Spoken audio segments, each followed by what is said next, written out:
আমার নতুন YouTube channel দিশারিতে সকল ছাত্রছাত্রীকে স্বাগত জানাই। সকলে ভালো আছো তো? আজ আমি ক্লাস 9-এর একটি কবিতা বোঝাবো। কলিঙ্গ দেশের ঝড় বৃষ্টি। পাঠ্যপুস্তকের প্রথমেই এটি অন্তর্ভুক্ত করা হয়েছে। কলিঙ্গ দেশের ঝড় বৃষ্টি কবিতার লেখক হচ্ছেন মুকুন্দরাম চক্রবর্তী, যিনি চণ্ডীমঙ্গল কাব্যের একজন বিখ্যাত কবি। ওনাকে আমরা বিভিন্ন নামে জানি। চণ্ডীমঙ্গলেরও বিভিন্ন নাম রয়েছে। চণ্ডীমঙ্গলকে কখনো অম্বিকা মঙ্গল, কখনো অভয়া মঙ্গল, বিভিন্ন নামে পরিচিতি দেওয়া হয়েছে। মুকুন্দরাম চক্রবর্তীরও কখনো নাম কঙ্কনচণ্ডী বা কখনো মুকুন্দরাম চক্রবর্তী। মধ্যযুগের কবি, কবিতার মধ্যে আলাদা করে নাম ব্যবহারের নিয়ম ছিল না। কবিতার শেষে কবি নিজের নাম ব্যবহার করেছেন। এই ধরনের কবিতা রচনাকে বলা হয় ভণিতা। তো চণ্ডীমঙ্গলের এই অংশটা নেওয়া হয়েছে কলিঙ্গ দেশের ঝড় বৃষ্টির আরম্ভ অংশ থেকে। এই অংশটুকু বুঝতে গেলে আমাদের কাহিনীর পূর্বসূত্র জানতে হবে। দেবী চণ্ডী নিজের মাহাত্ম্য মর্তে প্রচারের জন্য কালকেতু আর ফুল্লরাকে পৃথিবীতে পাঠিয়েছিলেন। কালকেতুর স্বর্গের নাম ছিল ইন্দ্রপুত্র নীলাম্বর, আর ফুল্লরা ছায়া। দুজনে মর্তে এসে জন্মগ্রহণ করলেন এবং কালকেতু পরবর্তীকালে ব্যাধ হলেন, বিভিন্ন শিকার করে দিনপাত করতেন। দেবী চণ্ডী কালকেতুর মাধ্যমে মর্তে পূজা প্রচার করতে যান। তাই একদিন রূপসীর ছদ্মবেশে কালকেতুকে ধরা দিলেন। পরবর্তীকালে নিজের মনস্কামনা কালকেতুকে জানালেন এবং তাকে একটি নগর, গুজরাট নগর উপহার দিলেন, তার রাজা করে দিলেন। কিছুদিন রাজত্ব করার পর কালকেতুর মনে হলো, এ রাজ্যে প্রজা কোথায়, প্রজাহীনা রাজার মাহাত্ম্য কোথায়। দেবী চণ্ডী শরণাপন্ন হয়ে উনি ওনার মনের দুঃখ জানালেন। দেবী চণ্ডী কালকেতুর সেই সমস্যা দূর করতে পার্শ্ববর্তী নগর কলিঙ্গ দেশে প্রচুর ঝড় বৃষ্টি ঘটালেন। এর মাধ্যমেই কবিতাটার সূত্রপাত।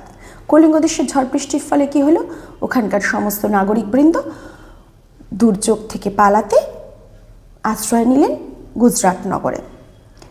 কলিঙ্গের লোক গুজরাট নগরে চলে আসায় গুজরাটের প্রজাবৃদ্ধি হলো, কালকেতুর মনের কষ্ট দূর হলো। এবার দেখা যাক কবি এই অংশটার মাধ্যমে কলিঙ্গ দেশের ঝড় বৃষ্টি কীভাবে বর্ণনা করেছেন। মন দিয়ে শুনবে, প্রত্যেকটা লাইন আমি ডিটেলসে বলে দেবো। হাতে পেন্সিল রেখো। মধ্যযুগের কবিতা, কিছু কিছু অর্থ বুঝতে অসুবিধা হবে, তবে আমি বুঝিয়ে দেবো। মেঘে কইল অন্ধকার, মেঘে কইল অন্ধকার, দেখিতে না পায় কেহ অঙ্গ আপনার। কইল মানে করিল। মেঘে চারদিক অন্ধকার করে আসলো, মেঘে চারদিক অন্ধকার করে আসলো। এতটাই অন্ধকার যে নিজেরা নিজেদের অঙ্গ বা শরীর আর দেখা সম্ভব হলো না। ঈশানে উড়িল মেঘ, সঘনে চিকুর। ঈশান শব্দের অর্থ উত্তর পূর্ব কোণ। এমসিকিউ এসএকিউতে এই প্রশ্নটা খুব দেয়, আন্ডারলাইন করে রেখো আর অর্থটা লিখেও রেখো। ঈশানে উড়িল মেঘ, সঘনে চিকুর। ঈশান অর্থাৎ উত্তর পূর্ব কোণে মেঘ উড়ে আসছে, ঘন ঘন চিকুর মানে বাজ পড়ছে মেঘের সাথে। উত্তর পবনে মেঘ ডাকে দূর দূর। উত্তর আকাশে মেঘ দূর দূর করে ডাকছে। নিমিষেখে জোরে মেঘ গগন মণ্ডল। নিমিষেখে মানে মুহূর্তের মধ্যে, মুহূর্তের মধ্যে মেঘ ডেকে উঠছে। গগন মণ্ডল মানে আকাশে। নিমিষেক শব্দের অর্থটা কিন্তু লিখে রেখো, মুহূর্তের মধ্যে। চারি মেঘে বরিশে মুষলধারে জল। চারি মেঘ থেকে মুষলধারে জল বর্ষণ হচ্ছে। চারি মেঘের নাম আমাদের জানা দরকার, একটু লিখে রাখো। সম্বর্ত, আবর্ত, পুষ্কর, দ্রোণ। এই চারটে মেঘের নামও কিন্তু অনেক সময় এসএকিউতে জানতে চাওয়া হয়। চারি মেঘে বরিশে মুষলধারে জল। চারি মেঘ থেকে মুষলধারে জল বর্ষণ হচ্ছে। কলিঙ্গে উড়িয়া মেঘ ডাকে উচ্চনাদ। কলিঙ্গে মেঘ উড়ে উড়ে এসে উঁচু আওয়াজে ডাক ছাড়ছে, মানে গর্জন করছে আর কি, মেঘের গর্জন শোনা যাচ্ছে। প্রলয় গনিয়া প্রজা ভাবয় বিষাদ। এত দুর্যোগ চারপাশে ঘনিয়ে আসছে, প্রলয় বুঝতে পেরে প্রজারা বিষণ্ণ হয়ে পড়েছে, বিষাদগ্রস্ত হয়ে পড়েছে। হুর হুর দূর দূর বহে ঘন ঝড়। হুর হুর দূর দূর করে ঝড় বইতে শুরু করেছে। বিপাকে ভবন ছাড়ি প্রজা দিল রর। রর শব্দটা আন্ডারলাইন করো। রর মানে দৌড়ে পালানো। বিপাক মানে বিপন্ন হয়ে প্রজারা চিন্তিত হয়ে কি করতে শুরু করলো? দৌড়ে পালাতে শুরু করলো। কোথা থেকে পালাতে শুরু করলো? কলিঙ্গ দেশ থেকে। পরের অংশটা দেখো কি বলেছে। ধুলে আচ্ছাদিত হইল যা ছিল হরিত, যা সবুজ বর্ণের ছিল সব ধুলায় ঢাকা পড়ে গেল, ধুলায় আচ্ছাদিত হয়ে গেল। যার ঘরে যা শস্য ছিল, মানে মাঠে যা শস্য ছিল, গাছপালা, শুধু যে ঝড় বয়েছে এমন তো না, ধুলোর ঝড়ও হচ্ছে তার সাথে। তাই সেই ধুলো গাছপালা, সবুজ শস্যক্ষেত সব ঢাকা দিয়ে ফেলেছে। উল্টিয়া পরে শস্য প্রজা চমকিত। ধান ক্ষেত, গম ক্ষেত সব জায়গায় শস্য উল্টে পড়ে গেছে, মাটিতে শুয়ে পড়েছে, এত ঝড় বইছে। চারি মেঘে জল দেয় অষ্ট গজরাজ। চারটে মেঘের নাম আগেই বলেছি। চার মেঘ থেকে এত জল বর্ষণ হচ্ছে, দেখে মনে হচ্ছে 8টা হাতি যেন জল দিচ্ছে। সঘনে চিকুর পরে বেঙ্গ তর্কা বাজ। চিকুর মানে বিদ্যুৎ, বাজ, ঘন ঘন বাজ পড়ছে, দেখে মনে হচ্ছে যেন ব্যাঙ তরাক তরাক করে লাফাচ্ছে।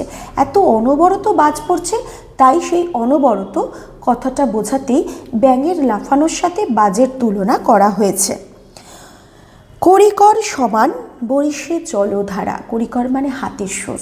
হাতির সুর থেকে যেরকম জল পড়ে সেভাবে জল বর্ষণ হচ্ছে। বরিশে জলধারা জলমহি একাকার পথ হইল হারা। জলস্থল সব জলে ঢাকা পড়ে গেছে। আলাদা করে কলিঙ্গবাসী আর আলাদা করে পথ নির্ণয় করতে পারছে না, তাই বলছে পথ হইল হারা। জলমহি একাকার পথ হইল হারা। আলাদা করে আর পথ চেনা সম্ভব হচ্ছে না। ঘন ঘন শুনি চারি মেঘের গর্জন। ঘন ঘন 4টে মেঘের গর্জন শোনা যাচ্ছে। কারো কথা শুনিতে না পায় কে কোনোজন। মানে এত জোরে মেঘ ডাকছে যে আলাদা করে কেউ কারোর কথা স্পষ্ট শোনা যাচ্ছে না। মেঘের গর্জনে সব কথা ঢাকা পড়ে যাচ্ছে। পরিচ্ছন্ন নাহি সন্ধ্যা দিবস রজনী। আলাদা করে দিন রাতকে চিহ্নিত করা আর সম্ভব হচ্ছে না। দিনকে বোঝাতে গেলে আলোর দরকার। আলো তো ঢাকা পড়ে গেছে মেঘের কারণে, তাই আলাদা করে দিন রাত্রি পরিষ্কার বোঝা যাচ্ছে না।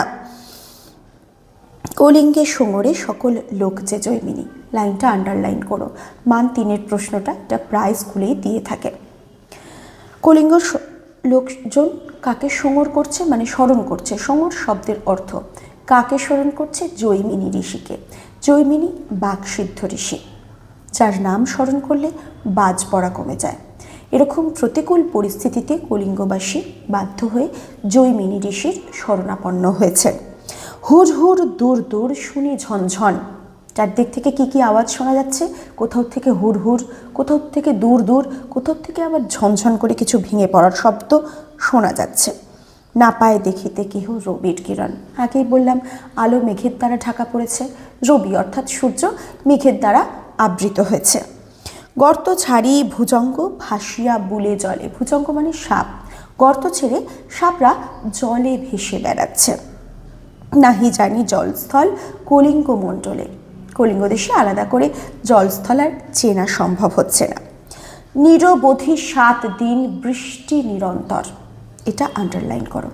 মান 5-এর জন্য এই প্রশ্নটা খুব দেয় যে 7 দিন ধরে কলিঙ্গবাসীর পরিস্থিতি কীরকম হয়েছিল বা ঝড় জল কী পরিমাণ হয়েছিল, এটা মান 5-এর জন্য লাগবে। একটু লাইনটা আন্ডারলাইন করে রেখো। 7 দিন ধরে অনবরত বৃষ্টি হয়েই চলেছে। নিরবধি, কন্টিনিউ, অনবরত। আচুক শস্যার কার্য হেজ্জা গেল ঘর। যার ঘরে যা শস্য ছিল সমস্ত পচে গেল। হেজ্জা যাওয়া মানে পচে যাওয়া। জলের দ্বারা যেটা পচে সেটাকে হেজে যাওয়া বলা হয়। মেঝেতে পড়ে শিল বিদারিয়া চাল। বিদারিয়া মানে ভেদ করে। প্রত্যেকের বাড়িতে চাল ভেদ করে শিল এসে মেঝেতে পড়ছে। ভাদ্রপদ মাসে যেন পড়ে থাকা তাল। এত বড় সাইজ, দেখে মনে হচ্ছে যেন ভাদ্র মাসের তাল পড়ছে। লেখক এখানে অতিশয়োক্তির প্রয়োগ করেছেন পাঠকদের বোঝানোর জন্য। তালের মতো হয়তো শিল পড়ছে না, কিন্তু শিলটা বড় বলেই লেখক এই অতিশয়োক্তির মাধ্যমে পাঠককে বোঝাতে চাইছেন দুর্যোগটা কত ভয়ানক ছিল। চণ্ডীর আদেশ পান বীর হনুমান। বীর হনুমান চণ্ডী দেবীকে আদেশ দিয়েছেন। কি আদেশ দিয়েছেন? মঠ অট্টালিকা ভাঙি করে খান খান। বীর হনুমান যেন যা মঠ অট্টালিকা রয়েছে ভেঙে খান খান করে ফেলেন। আসলে তা নয়, ঝড় বৃষ্টিতে চারপাশ খান খান হয়ে যাচ্ছে।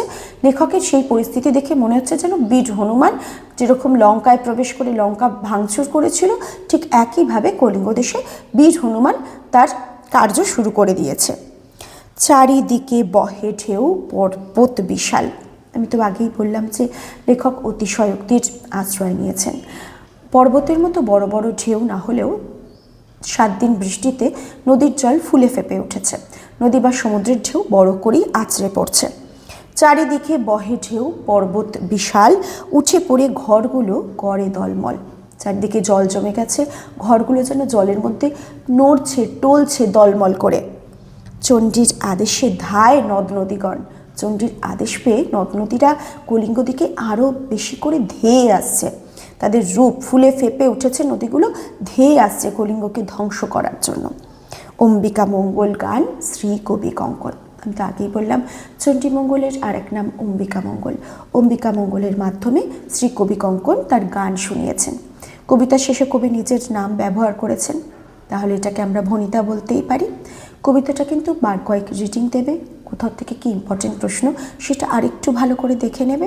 কারোর কোথাও কোনো অসুবিধা থাকলে কমেন্ট বক্সে জানিও, আমি অবশ্যই তার উত্তর দেওয়ার চেষ্টা করব। ধন্যবাদ।